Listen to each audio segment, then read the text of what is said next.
যুগান্তরের একটা নিউজ আপনাদেরকে কিছুটা পড়ে শোনাচ্ছি। ওদের হেডলাইনটা এরকম: মাদককাণ্ডে 3 শীর্ষ নাট্যাভিনেত্রীর নাম, হোয়াটসঅ্যাপ গ্রুপে মাদক কেনার প্রমাণ, গ্রেফতার নর্থ সাউথ ছাত্রের স্বীকারোক্তি। এবং ভেতরে বলছে যে এবার মাদক সম্পৃক্ততায় দেশের শীর্ষস্থানীয় কয়েকজন নাট্যাভিনেত্রী ও মডেল কন্যা ফেঁসে যাচ্ছেন। বর্তমানে দেশের শোবিজ অঙ্গনে যাদের জনপ্রিয়তা তুঙ্গে, এদের মধ্যে সাফা কবির এবং মুমতাহিনা চৌধুরী ওরফে টয়ের বিরুদ্ধে মাদক সম্পৃক্ততার অকাট্য প্রমাণ পাওয়া যায়। এছাড়া নাট্যাঙ্গনের আরেক জনপ্রিয় মুখ তানজিন তিশা এবং সঙ্গীত শিল্পী সুনিধি নায়কের মাদক সম্পৃক্ততা ঘিরে বিশেষ অনুসন্ধান চালাচ্ছে মাদকদ্রব্য নিয়ন্ত্রণ অধিদপ্তর নার্কোটিক্স।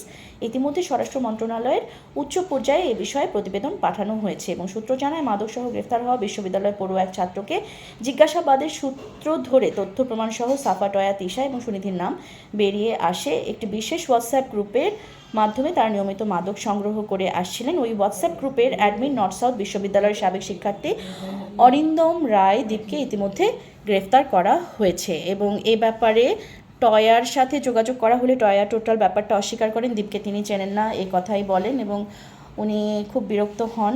আর সাফা, তিশা এরা ফোন এখন পর্যন্ত রিসিভ করেননি। তো নাম্বারগুলো যখন দেখা হয় যে সেভ করা সাফার নামে, টয়ার নামে, তিশার নামে, তখন নাম্বারগুলো অ্যাকচুয়ালি কার নামে রেজিস্টারকৃত সেটা দেখার জন্য চেক করতে গেলে দেখা যায় যে সাফার নামেই রেজিস্টার করা, টয়ার নাম্বারও একই, শুধু তিশার নাম্বার সম্ভবত তার মায়ের নামে রেজিস্টার করা।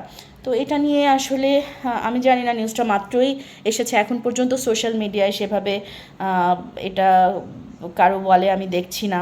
হয়তো কিছুক্ষণের মধ্যে এটা নিয়ে অনেক তোলপাড় শুরু হয়ে যাবে, সবাই এটা নিয়ে অনেক হইচই করবে, অনেক ব্যাপার হবে। হয়তো যদি এখানে ছেলে মডেলদের নাম, ছেলে সেলিব্রিটিদের নাম থাকতো তাহলে হয়তো এতটা হইচই হতো না। যেহেতু এখানে নারীদের সম্পৃক্ততা রয়েছে, মাদকদ্রব্য গ্রহণকারী নারী, ও বাবা, হ্যাঁ, তো এটা বেশ একটা হাইপ ক্রিয়েট করবে বলে আমার কাছে মনে হচ্ছে। যাই হোক, আমার কাছে মনে হলো ইন্টারেস্টিং একটা নিউজ আপনাদের সাথে শেয়ার করি। সাথেই থাকুন, পাশেই থাকুন, লাইক, কমেন্ট, শেয়ার দিন। ওকে, টাটা।